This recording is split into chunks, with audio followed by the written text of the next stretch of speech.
ప్రస్తుతం మనతో పాటు ప్రముఖ ఆధ్యాత్మికవేత్త దైవాజ్ఞ బ్రహ్మశ్రీ వీరాపురం సుబ్రహ్మణ్య స్వామి గారు మనతో ఉన్నారు. గురువు గారితో మాట్లాడేద్దాం. నమస్కారం గురువు. శుభాశీస్సులండి. గురుగారు, ఉగాది రాశి ఫలితాలు ద్వాదశ రాశి వాళ్ళకి ఏ విధంగా ఉన్నాయో చూద్దాం. దీనిలో భాగంగా మిథున రాశి వాళ్ళకి ఈ పరాభవ నామ సంవత్సరం ఏ విధంగా ఉంటుంది? ఈ సంవత్సరం అంతా వీళ్ళు ఎటువంటి జాగ్రత్తలు తీసుకోవాలి గురుగారు? చాలా మంచి విషయం అడిగారు. మనకు శ్రీ శాలివాహనశకం శ్రీ పరాభవ నామ సంవత్సరం మిథున రాశి వారికి ప్రారంభం నుంచి కూడా ఎలా ఉండబోతుంది, అలాగే మనకు ఈ ప్రారంభం నుంచి కూడా ఉగాది ప్రారంభం నుంచి కూడా ఈ మిథున రాశి వారికి జూన్ వరకు కూడా చాలా బాగుంటుంది, చాలా బాగుంటుంది. అయితే ఏమిటి ఇక్కడ జూన్ వరకు అనంటే ఆదాయ వ్యయాలని కూడా ముందు చూసుకుందాం. ప్రధానంగా మిథున రాశి వారికి ఆదాయం 8 రూపాయలు ఆదాయం, అలాగే వ్యయం వచ్చేటప్పటికి 11 రూపాయలు. అంటే ఖర్చు అధికంగా ఉంది.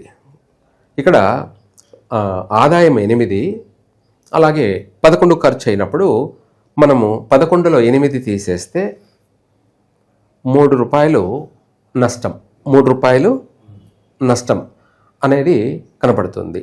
అంటే ఆర్థికపరమైనటువంటి విషయాలలో 3 రూపాయలు నష్టాల్లో ఉన్నారన్నమాట. అయితే ప్రారంభం బాగుంది అన్నారు అంటే ప్రారంభం గ్రహస్థితి ప్రభావం వల్ల శని కూడా శుభకారకుడై ఉన్నాడు కాబట్టి, అలాగే గురువు కూడాను అనుకూలంగానే ఉన్నాడు కాబట్టి, అందువల్ల ఈ రాశి వాళ్ళకి ఆర్థికపరమైనటువంటి విషయాలలో ఏది చేసినా కలిసే వస్తుంది. ప్రారంభం అంతా కూడా బాగానే ఉంది. ఉగాది నూతన సంవత్సరం బాగుండాలి, అందరూ బాగుండాలని కోరుకుంటారు కాబట్టి అదే జరుగుతుంది. బాగుంది వాస్తవంగా. అలాగే మనకు గౌరవార్థము, అలాగే అవమానాలు, ఇవి కూడా చూసుకుంటే మిథున రాశి వారికి ఇక్కడ గౌరవార్థం రాజ్యభోజ్యం 1, అలాగే అవమానం 7, ఇది అధికంగానే ఉంది. ఏది? సంఘంలో అగౌరవం ఎక్కువ. మంచి చేసినా కూడా చెడే ఎదురవుతుంది అన్నట్టుగా మనము మంచి చేసినా అవమానించే వాళ్ళే ఎక్కువగా. అంతే, కొంతమందిని మనము ఒక విధంగా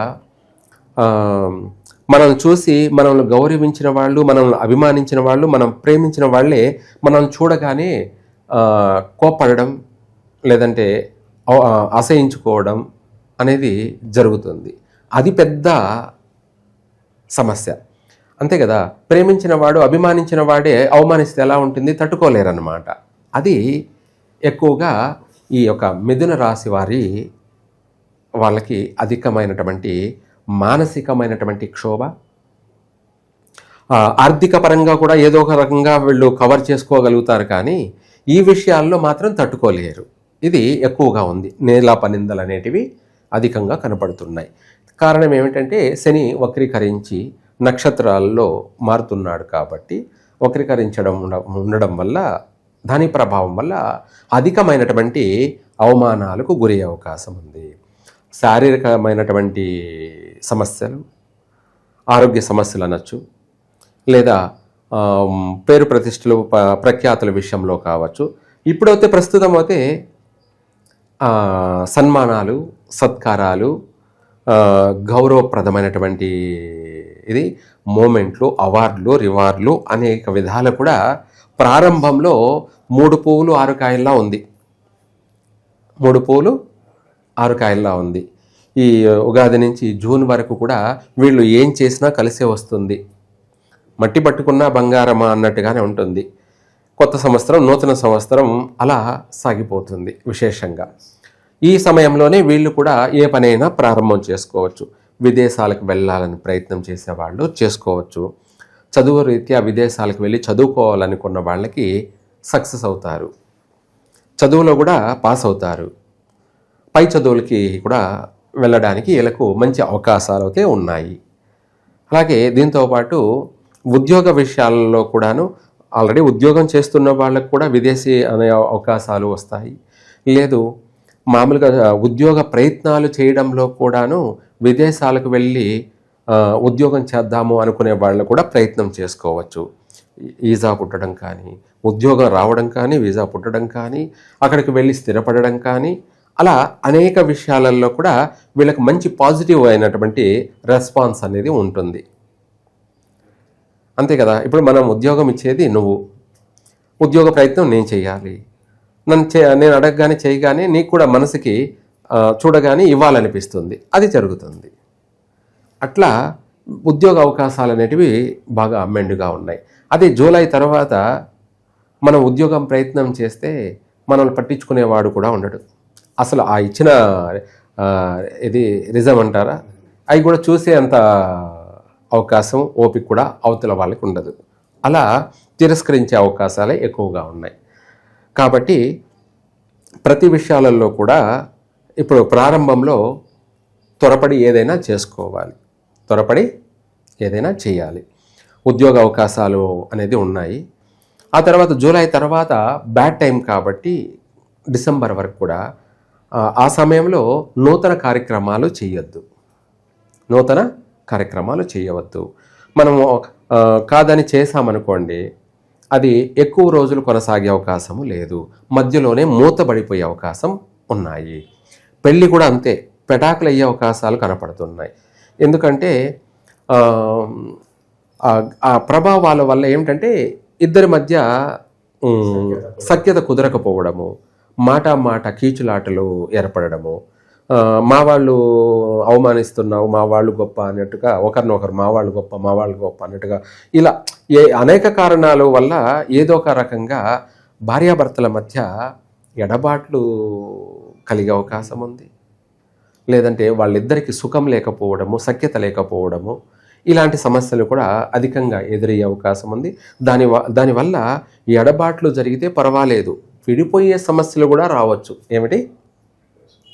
విడిపోయే సమస్యలు కూడా రావచ్చు. ఎడబాటు అంటే మామూలు కామనే, ఎంతటి వారికైనా ఏదో ఒక రకంగా ఎడబాటు జరుగుతూ ఉంటాయి అనుకోండి, అది వేరే విషయం. మళ్ళీ కలుసుకుంటాం, బాగానే ఉంటాం, అది వేరే విషయం. కానీ విడిపోయే సమస్య అంటే విడిపోవడానిక పెళ్లి చేసుకునేది కాదుగా. ఇటు ఆర్థికంగా నష్టపోయినా మళ్ళీ సంపాదించుకోవచ్చు. ఒకసారి పెళ్ళి అయిన తర్వాత అది బ్యాడే కదా, ఏది విడిపోవడం అనేది. తర్వాత మళ్ళీ అది పెద్ద తీరని నష్టము, లోటు. కాబట్టి అందుకనేసి ఆ తర్వాత పెళ్లి ప్రయత్నాలు నన్ను అడిగితే కాస్త విరమించుకోండి. అలాగే నూతన వ్యాపారాలు కూడా పోస్ట్ పోన్ చేసుకోండి. ఏమిటి?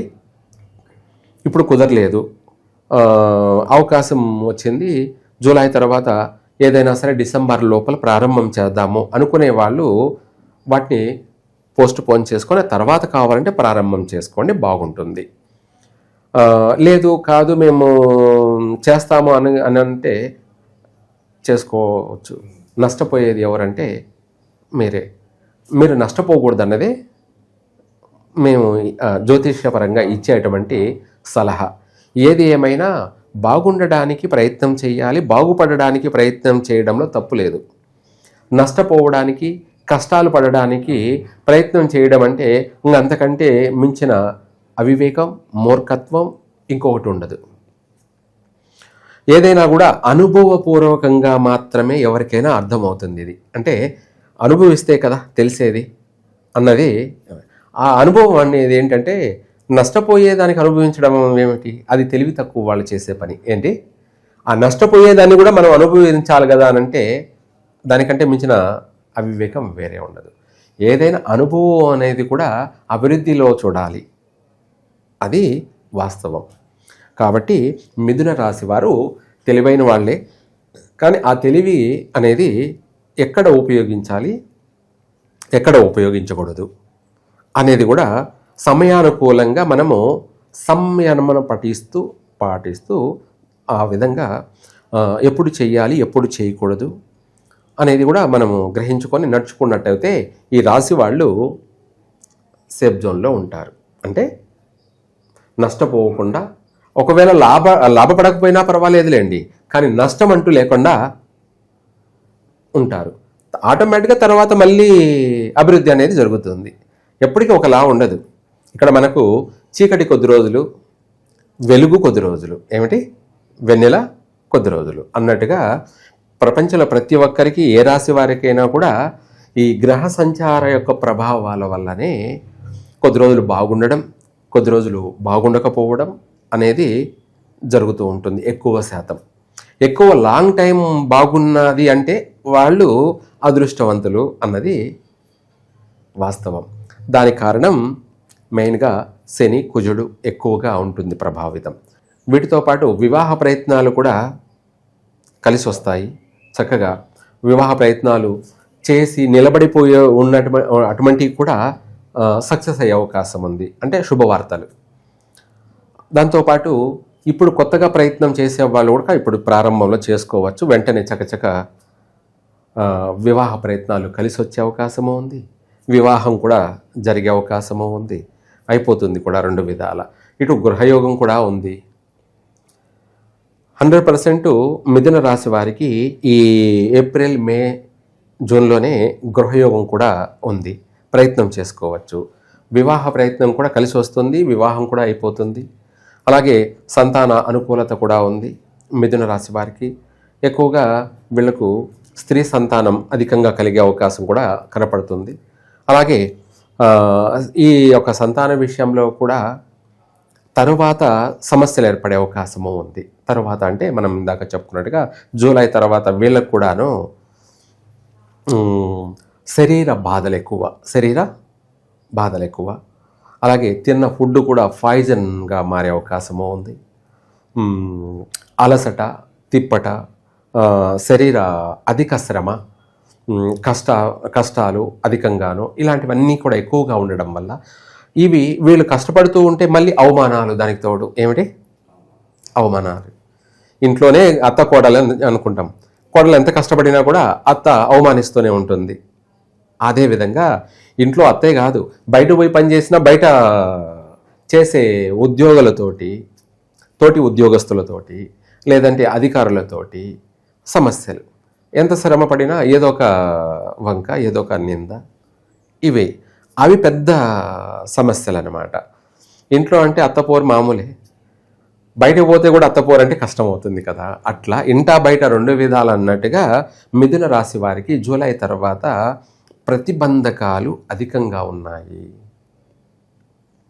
కష్టపడి నష్టపోవడం, ఏమిటి నష్టపోవడానికి కష్టపడ్డారా అన్నట్టుగా ఉంటుంది. ఇటువంటి సమస్యలు అనేది అధికంగా ఉన్నాయి. కాబట్టి ఈ యొక్క మిథున రాశి వాళ్ళు ఆ తర్వాత నూతన వ్యాపారాలు ప్రారంభం చేయవద్దు. ఎందుకంటే మనం చేసే వ్యాపారం ఏదైనా బాగుపడడానికి చేస్తాం, నష్టపోవడానికి కాదు కదా. అదే నష్టపోయే అవకాశాలు ఎక్కువ శాతం ఉన్నాయి. కాబట్టి జూలై తర్వాత నూతన వ్యాపారాలు ప్రారంభం చేయొద్దు. ఈ ఉగాది ప్రారంభంలోనే ప్రయత్నం చేయండి, సక్సెస్ అవుతారు. ప్రారంభం చేయండి, అభివృద్ధి చెందుతారు. 2 కూడా నెరవేరుతాయి. అందులో శని ప్రభావం ఏమిట్రా అంటే ఈ యొక్క జూలై నుంచి ప్రతి విషయాలలో కూడా భార్య భర్తను వ్యతిరేకించడము, అలాగే భార్యను భర్త కూడా వ్యతిరేకించడము, అంటే ఇరువురు కూడా ఒకరిని ఒకరు వ్యతిరేకించే అంత తీవ్రమైన తారాస్థాయికి వెళ్ళేటువంటి అవకాశాలు కనపడుతున్నాయన్నమాట.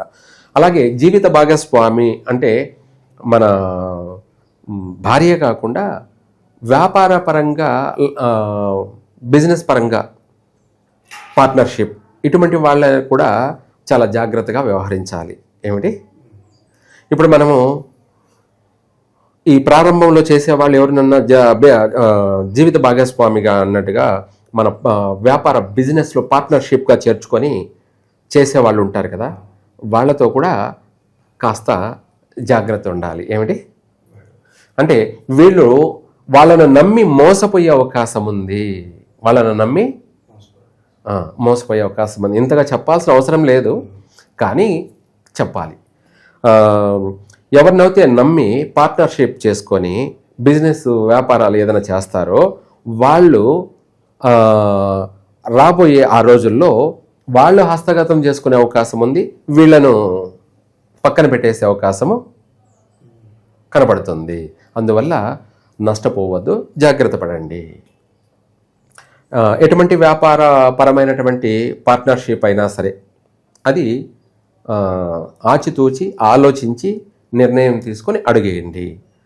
అలాగే మనము ఒకవేళ చేసేటప్పుడు కాస్త తెలుసుకొని వీళ్ళతో చేయొచ్చా చేయకూడదా, చేస్తే వీళ్ళతో కలిసి వస్తుందా లేకపోతే ఇందాక మనం అనుకున్నట్టుగా నష్టం జరుగుతుందా అని కూడా ఎవరినైనా అనుభవజ్ఞులైనటువంటి గురువులను సంప్రదించి తెలుసుకొని ప్రారంభం చేసుకోవడంలో తప్పు లేదు. మనము గుడ్డిగా వెళ్ళకూడదు. ఏమిటి మనకే తెలుసు, మనకే అన్నీ తెలుసు అనే అటువంటి ఆలోచన ఉండకూడదు. ఎక్కడైనా సరే పట్టు విడుపులు అనేది ఉండాలి. ఏమిటి ఎంత తెలిసినా కూడా ఒకరి సలహా తీసుకోవడం అనేది కూడా మంచిదే. అది కూడా ఇచ్చే సలహా ఇచ్చే వాళ్ళు కూడా మంచి వాళ్ళై ఉండాలి. మంచివాడైతే మంచి సలహా ఇస్తాడు, చెడ్డవాడైతే చెడు సలహానే ఇస్తాడు. ఇలా ఉంటుంది. కాబట్టి ఏది ఏమైనా ఈ యొక్క మిథున రాశి వారికి అవమానాలు అధికంగా ఉన్నాయి, ఎక్కువ శాతం. వీళ్ళు ఎదుటి వాళ్ళకి సహాయం చేసి వీళ్ళే మళ్ళీ నష్టపోవడం జరుగుతుంది, అవమానాలు పాలు కావడం అయ్యే అవకాశం ఉంది. అందుకనేసి ఒకరికి సహాయం చేయకపోవడం మంచిది. ఏమిటి, ఎందుకంటే సహాయం చేసి కూడా మళ్ళీ అవమానపడ్డాలంటే దానికంటే మించినటువంటి ఘోరం ఇంకొకటి ఉండదు. మనమే వాళ్ళకి సహాయం చేసి మళ్ళీ వాళ్ళ దగ్గర మనము అవమానపడడం ఏంటి? అటువంటి సమస్య ఉందన్నమాట ఎవరికి? ఈ మిథున రాశి వాళ్ళకి ఈ యొక్క పరాభావనామ సంవత్సరం అంతా కూడా. అందుకనేసి వ్యాపార విషయాల్లో జాగ్రత్తగా ఉండండి. అలాగే ఇటు జీవిత భాగస్వామి కానీ లేకపోతే వ్యాపార పార్ట్నర్షిప్తో కానీ ఎవరితోనైనా సరే అలర్ట్గా ఉండండి. ఇదొకటి. తర్వాత వచ్చేసి ప్రస్తుతం అయితే ప్రారంభంలో మాత్రం అన్ని విధాలా బాగుంది. నూతన వ్యాపారాలు ప్రారంభం చేసుకోవచ్చు. విద్యార్థులకు చక్కగా పాస్ అయి ఉన్నత చదువులకి వెళ్తారు. అలాగే ఉద్యోగ అవకాశాలు కూడా బాగా ఉన్నాయి మిథున రాశి వారికి ప్రారంభంలో. అలాగే వ్యాపార అనుకూలతలు కూడా బాగున్నాయి. కుటుంబ సఖ్యత అనుబంధాలు ఇవన్నీ కూడా బాగానే ఉన్నాయి. వివాహ ప్రయత్నాలు కూడా కలిసి వస్తాయి. ఇవి చక్కగా కూడా ఉన్నాయి. ఆ తర్వాతనే జాగ్రత్త పడాలి. దీన్నే ఇల్లు అలగ్గానే పండగ కాదు, ఇల్లు అలగ్గానే పండగ కాదు అన్నది ఈ మిథున రాశి వాళ్ళకి వర్తిస్తుంది. ఎందుకంటే నూతనంగా వివాహమైనటువంటి వాళ్ళకి ఆ తర్వాత కష్టాలంటే పాపం ఏదో అనుకొని వచ్చామే ఇక్కడంతా ఏమీ లేదే అని చెప్పే సమస్యలు ఎదురయ్యి వాటికే వాళ్ళు చిన్నదాన్ని కూడా పెద్దగా చేసుకునే సమస్యలు అవకాశాలు కనపడుతున్నాయి. ఎక్కడైనా సరే అనుకున్నంత ఈజీ ఏదీ కాదు. ఏమిటి, ఇది ఒక జీవితం అనే జర్నీ. ఇందులో మంచి ఉంటాయి, చెడు ఉంటాయి, కష్టము ఉంటుంది, అలాగే సుఖం కూడా ఉంటుంది. కష్టమే ఉంటుందని అనుకోవద్దు ఎప్పుడు కూడా, మళ్ళీ సుఖం కూడా ఉంటుంది. అన్నిటికీ మనం ప్రిపేర్గా ఉండాలి. వీలైనంత వరకు మన ప్రయత్నం అనేది సుఖంగా ఉండడానికి, సుఖపడడానికి మనము దేవుడే దిక్కు అన్నది 100% వాస్తవం. ఈ మిథున రాశి వాళ్ళు ఈ యొక్క పరాభవనామ సంవత్సరం అంతా కూడా సుదర్శన హోమం జరిపించడం కానీ, స్తోమతలుంటే సుదర్శన హోమం జరిపించడం కానీ, అదే కాకపోతే మిథున రాశి వాళ్ళు బుధుని యొక్క వ్రతాన్ని ఆచరించవచ్చు. ఇక్కడ చాలా ఇది విశేషమైనటువంటి అభివృద్ధిని కలగచేస్తుంది. ఏది, బుధుని యొక్క వ్రతం. చాలామందికి బుధుని వ్రతం ఉందా అని కూడా అనుకుంటూ ఉంటారు. లేదు, 100% ఉందన్నమాట. ఈయనను మనం విష్ణు రూపంలో బుధుని ఎక్కువగా ఆరాధిస్తాము. ఆయన వ్రతం కూడా ఉంది. ఆ వ్రతాన్ని బుధవారం రోజు ఆచరించినట్టయితే విశేషంగా మనము అన్ని సమస్యల నుంచి బయటపడవచ్చు. ఆర్థికపరమైనటువంటి విషయాల్లోనూ బాగుపడవచ్చు. అవమానాల విషయాల్లో కూడా, నీలాప నిందల విషయాల్లో కూడా మనము వాటి నుంచి బయటపడతాము. అలా ఎక్కువగా అవమానాలు పడతామేమో అని చెప్పేసి బాధపడాల్సిన అవసరం లేదు. దాని నుంచి కూడా మనము తప్పించుకు తిరుగువాడు దండెడు సుమి అన్నట్టుగా స్వల్పమైనటువంటి సమస్యతో బయటపడతాము. అందుకు ఈ యొక్క బుధుని వ్రతాన్ని కూడా మిథున రాశి వాళ్ళు ఆచరించడం వల్ల వ్యాపార పరంగా బాగా కలిసి వస్తుంది. అలాగే విద్యాపరంగా బాగా కలిసి వస్తుంది. ఉద్యోగపరంగా కూడా డెవలప్మెంట్, అభివృద్ధి ఉంటుంది. ఇలా అవమానాలు, నిందలు వాటి విషయాల్లో కూడా మనము చాలా వరకు అవమానించిన వాడే మళ్ళీ మనల్ని గౌరవిస్తాడు. ఏ చేత్తో ఏ ఇదితో అయితే అన్నాడో అదే నోటితో మళ్ళీ మనం పొగడే అవకాశం కూడా అనేది కలుగుతుంది. ఇది రెండు మనం కళ్ళ ముందరే చూస్తాం. ఈ రెండు కూడా ఎవరైతే నిందించారో వాళ్ళే మళ్ళీ మన వాళ్ళని పొగడే అవకాశం కూడా వెంటనే ఉంది. తన తప్పు తెలుసుకొని మనల్ని గౌరవించడం, సన్మానించడం అనేది కూడా జరుగుతుంది. అదే మనం చేసే నడవడిక, మనం ఆచరించిన విధి విధానాలే మనల్ని ఒక గొప్ప ఉన్నత స్థాయిలో, ఉన్నత శిఖరానికి వెళ్తాయి. అది వాస్తవం. ఈ శని సంచార ప్రభావం వల్ల అనేక ఒడిదుడుకులు, అవమానాలు, ఆటంకాలు, ఆర్థికపరమైనటువంటి సమస్యలు అనేది అన్ని విధాల ఉన్నప్పటికీ కూడా వాటి నుంచి మనం చాలా వరకు కూడా రిలాక్స్గా జీవించవచ్చు. అందుకనేసి ఈ యొక్క మిథున రాశి వాళ్ళు సుదర్శన హోమం జరిపించడము, లేదంటే విష్ణు పారాయణం పఠించడము, అది కాకపోతే వెంకటేశ్వర స్వామిని, తిరుమల తిరుపతి దేవస్థానం వెంకటేశ్వర స్వామిని దర్శనం చేసుకోవడము, ఇలా అక్కడే చేయాలనేం లేదు, ఎక్కడ ఉన్నా అక్కడికి వెళ్ళి చేయడము. శనివారం వెంకటేశ్వర స్వామిని దర్శించడము, ఆదివారం సూర్య నమస్కారం చేసుకోవడము, ఇలా చేయడం వల్ల వీళ్లకు విశేషంగా కలిసి వస్తుంది. ఓవరాల్గా మిథున రాశి వాళ్ళకి ఈ కొత్త నూతన సంవత్సరం ఏ విధంగా ఉండబోతుంది, ఎటువంటి జాగ్రత్తలు తీసుకోవాలి, మంచి విశ్లేషణ అందించారు. ధన్యవాదాలు. సర్వే జన సుఖినో భవంతు.